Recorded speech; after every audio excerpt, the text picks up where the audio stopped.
Okay, welcome back, guys. We are going to continue with our material regarding immune system. So we got a little bit more to cover today. We should have one more video after this, and then we'll be all set with the immune system. Alrighty, so here's where we left off. We were talking about ways in which we can assist the immune system to enhance our immune system, right? This is stuff that we've created as far as a society and technologically speaking. So what things have we done to better improve the immune system? That's what we get to talk about today. All right, so first and foremost, medical science helps to augment the human immune system, augmenting meaning improving, via antibiotics and vaccines. First off, clarify, make sure you know that antibiotics are not the same thing as antibodies, right? They're not the same thing. They sound similar, but different things. Antibiotics are more chemicals that are made up from different microbes that help to fight bacteria, whereas antibodies are the things that we make in our body as far as proteins are concerned. They're these Y-shaped structures that travel through your bloodstream, finding foreign proteins or antigens, as we call it. And then, of course, vaccines have done great things for our human evolution and human development in general. So we'll talk more about that in today's material.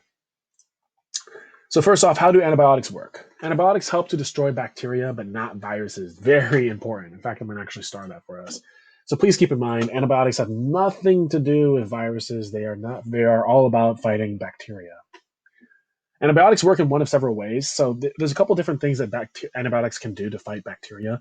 One of the main things they can do is to slow down bacteria reproduction.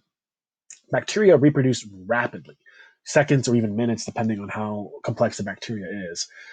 Compared to us, it takes us 9 months for reproduction, right? So knowing that, by slowing the process of growth, you can control it a little bit better and let your immune system play catch up. So that's a good sign. What else can antibiotics do? Antibiotics can also interfere directly with bacterial cell wall formation. So what do we mean by that? The antibiotics have the ability to, like for instance, penicillin, circulate throughout your blood. As it's circulating in your blood, it's going to find the bacteria, right? The bacteria is going to absorb it. And when it's absorbed, it's actually going to break down the cell wall, and thus the organelles inside the cell are going to float right out. That, in theory, kills the bacteria or disables the bacteria. So that does a great job of helping your immune system to hinder things. Okay, some myths associated to antibiotics. Again, antibiotics are not antibodies. Just keep that in mind. Remember that. Different things. Antibiotics do not weaken your immune system. They help it by weakening bacteria. So they don't hurt your immune system. They're there solely to fight bacteria, bacteria that normally would be harmful to you. So you want to have antibiotics to help fight bacteria in your system. I will say, though, antibiotics, especially potent antibiotics or really powerful antibiotics, you want to be careful because it's not necessarily going to harm your immune system. It's more so can harm your digestive system. We'll talk more about that when we do our digestive videos, which actually they're already recorded, funny enough. But in the digestive system, we have billions of bacteria that live in your large intestine called your normal flora. If it's an antibiotic that is too powerful, it's not only going to kill the bad bacteria, but it can harm your good bacteria. So as a precaution, many times when you're taking powerful antibiotics, they may suggest for you to take probiotics, which are compounds that can help nourish your healthy bacteria, or even prebiotics as well, which is another thing we're going to talk about later. Humans do not become immune to antibiotics. Bacteria that resist antibiotics are not completely destroyed, may multiply, producing more antibiotic resistant bacteria. So the idea here is that you don't become immune to the medicine. The bacteria, however, can because of how quickly they evolve and adapt. Bacteria are very great and very good survivors. They just have this longevity about them. So what we have to be careful with that is we're in this constant like head-to-head race with bacteria. So for instance, Staph aureus is a type of bacteria that infects us to cause a staph infection, which can be a skin infection or a respiratory infection. If you get staph, there's an antibiotic that can be prescribed called methicillin. Methicillin is a great antibiotic that works really well to fight staph. But the problem is there's versions of staph called MRSA, which are methicillin resistant. Humanity kind of had to go back to the drawing board and be like, okay, what do we do next? And they made what's called vancomycin. Vancomycin is a medicine that can kill MRSA, but then MRSA evolved to become vancomycin resistant. So now it's called VRSA. You see where we're heading with this? It's a problem because bacteria continuously adapt and evolve, and we make new medicines to try to fight it. But the medication that we're making can have side effects, can be temperamental, and have some serious side effects against us. So we have to be careful with how far we push that. Vaccines. Now, this is not a history class, but we should know some key moments of history, right? So, way before we knew what a vaccine was, way before we knew that there were microscopic things inside of us, all of that, way before that, we understood basics, and the concept was called variolation. Variolation is the deliberate inoculation of people, and inoculation is when you're exposed to a virus or bacteria. So the deliberate exposure of people with secretions from smallpox, which the virus is called variola, the variola virus, hence why it's called variolation. So you deliberately expose people to smallpox sores. And what they would do is that they would actually scrape some of the sores and ground it up into like a powder. And then they would rub said powder on the skin of other individuals or inhale it. Sounds a little grotesque, but honestly, this is the closest thing to like the modern day version of chickenpox parties that people used to do. And the idea was valid. You know, it's kind of what vaccines are, but in a very early rudimentary form. You knew that somebody was sick in the village and you understood what it was. They maybe didn't understand why they were sick, but they understood that if they used parts of that and then applied it to other people, sure, other people might get sick and may die, but you're going to build up an immunity to that virus. So it did work as far as variolation, and it was used for centuries in Asia and Africa. Fast forward to more modern time period as far as, you know, representatively speaking, right? Vaccination. Vaccination comes from the word vaca, which is Latin for cow. If you speak Spanish, you are familiar with that. It was invented by a gentleman named Edward Jenner in 1796, so late 1700s, early 1800s. Jenner knew that dairymaids who had contracted cowpox never got smallpox. You're familiar with chickenpox. There's such a thing as cowpox. There's such a thing as smallpox. They're all poxes. Poxes are these rash-like signs that you see on your skin. So they're all in the same family of viruses, but they're different viruses. So he observed that women who were working with the cows and milking the cows ended up getting cowpox, but they never got smallpox. So he had a theory. He inoculated a boy, which back then, if somebody had a scientific theory, they just tested it on someone random. He inoculated a boy of the farm with cowpox sores from the milkmaids and was able to give him immunity to smallpox. It worked. That was the first successful vaccine that we've been able to record. Now, here's the thing. Not everyone accepted these processes. Cartoons like this were created to spread widespread fear of the cowpox vaccine, as it was called back then. So literally pamphlets of this stuff were handed to people and telling them, watch out, like this is a serious issue. And here, it's a little messy, but you can see this individual is poking this woman, which would be like vaccinating her. And then this is what happens to the people who become vaccinated. Their bodies deform and turn into these weird cow shapes. Obviously, that wasn't happening, but what we start to observe is even in the earliest times of vaccines, people had problems with it. They didn't understand it. And when they don't understand it, they're more willing to make extremes out of it. And we still see that today, which is unfortunate. So, how do vaccines work? Vaccines, how do they work? What do they do for us? Modern vaccines are created from killed bacteria or viruses or fragments of protein from these microbes. So, it's a common misconception that you just get injected with a live version of it and it's like, hey, good luck. No, it is a dead version of the bacteria or the virus, or even just parts of it. Because all you need is a little bit of it because your immune system will still react. You may still have a mild immune response, and then your memory cells, which are your T and B cells, which we learned about in the last video, will remain ready to fight off the illness if it's encountered again. So that's the key. You're building immunity without having to get a serious repercussion. Now, I will mention if you've ever gotten a vaccine in recent time period, you know, that you're old enough to remember, not when you were like a baby or a kid. Most doctors will tell you when you get vaccinated, hey, just so you know, there will be some side effects. You're going to have some soreness in that area, like if you get a vaccine in your arm, for instance. You may feel a little under the weather for a couple days, which is a normal, mild response.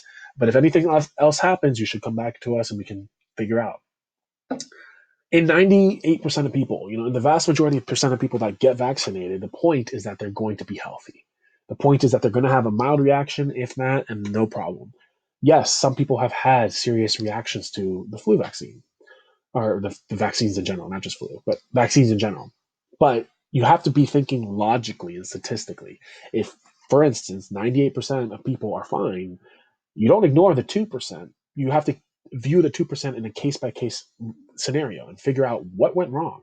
Was it something with their immune system? Was it something with their bodies? Was it something with the vaccine, possibly?